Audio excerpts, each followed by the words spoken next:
Okay, final question. We mentioned earlier about what Shanahan can do to sort of kickstart the Niners emotionally because they just seem flat, down, whatever it is. It's not just his job. This is a veteran team, and there should be veterans in the locker room who can make sure this team is on the right track. And Joe Staley was always that guy. He could remind you not to get too down because he'd been on some of the worst teams, and he could remind you what it takes to be good because he's been on some of the best teams. Who can function as that? I don't know, who can be that for the 49ers if we all agree that they need that right now and not just from their coaching staff. What do you guys think? Is there someone who can be the new Joe Staley on this team? Or no? I was thinking about this a little bit, and I'm thinking maybe Quan Alexander would be a guy that does that, for the defense. Mm-hmm. Other than that, I don't really know. Richard Sherman, but he's not going to be playing this week. They really are missing that. That's one thing that's a really good question because they're really missing that as they go into this season.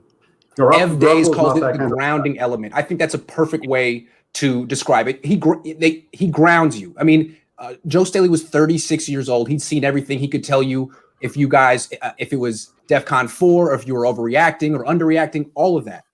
Chrissy.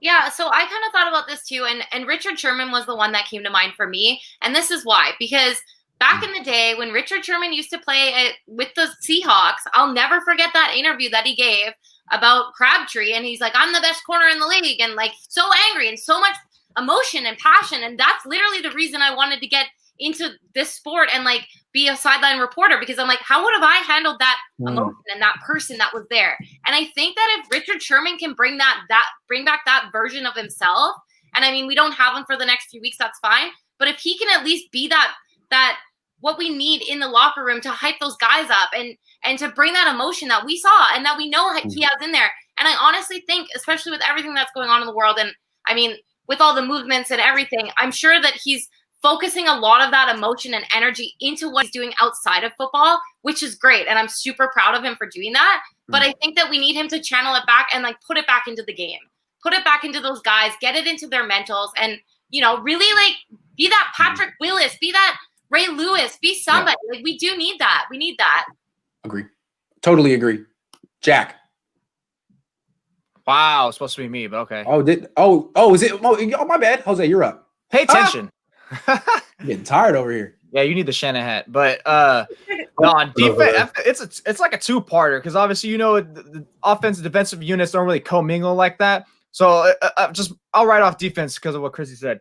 It has to be Fred Warner because you're the captain, you have the green dot, and I think Sherman's a little past that now. I don't really get that sense anymore, at least from last year's being this. It'd be tight if you can get that, but I don't think he's gonna do that anymore. I think he's more of like the Zen master, like, hey, come here, little bro. I'm gonna come take you under my wing. Where Fred Warner needs to get in his face, everyone's face, and just start yelling because when we see him get on the practice field, he likes to flex his muscles to come down and be that guy. And if he's poised to be the All-Pro that I think he's gonna be, first team All-Pro, you need to start holding everyone accountable because DeForest Buckner's gone. He was that vocal leader. You need to be that leader. You have the green dot. You call the plays. Start challenging fools. Start getting in their faces because no one in that safety core, no one else in the linebacker. Quan Alexander is going to help prop them up too, but I don't really see anyone on the defensive line being that loud. Now, on the offensive side, I think it's where it gets tricky because they don't have that veteran presence like Joe Staley was. I'm kind of hard-pressed to even think it was me. It's not going to be Garoppolo. Garoppolo's a man of few words. Other than, I mean, that's why he said just win or whatever, baby, all that stuff. But I think if you're gonna I'm gonna have to put my dart on someone that's gonna be that, it's got to be Deebo Samuel, and that's gonna be tough going in the few weeks because anytime he gets the ball, he's just gonna prop up. He's gonna have that swagger. He just oozes with swagger, man.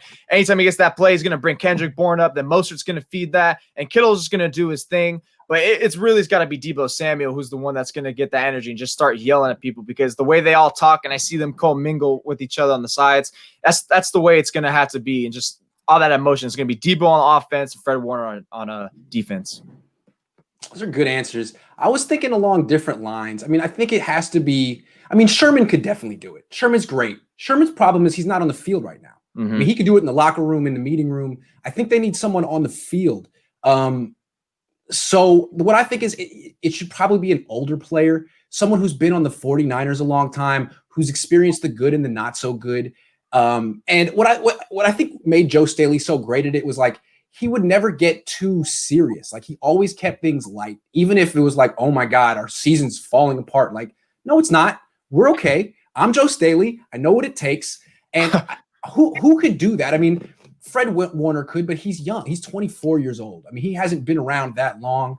I'm trying to think the candidates would be like, I mean, Jimmy Ward has the background. Does he have the personality to do it? It'd be a good time for him to grow into that type of leadership role. Jimmy Ward's been here since 2014. I mean, Jaquaski Tart, Eric Armstead. How about Eric Armstead? They just gave him $1 billion. He's a very bright guy. He's an excellent player. I think he could do it. I think he has the background and the experience. It just it's something for him to grow into. So I don't expect him to kind of be it just yet, but if he could do it in the next couple of weeks, that would be really good. Yeah, it would. That's it. I don't know. Is that a bad answer? You guys expect Eric Armstead to? No. I mean, it seems like he's kind of finding his voice in a lot of ways this year. Yeah. He's working more with the community and everything too. I think he could step in there. I think you're right. It seems like he's kind of a natural leader in ways I didn't realize. Mm-hmm. So we'll see. Well, that's our show. Those are all the questions I got. Thanks for watching, everyone. I'll be back on tomorrow with Maverick, Nick, and Leo. But the four of us will be on next Thursday. Stick around. We'll see you then.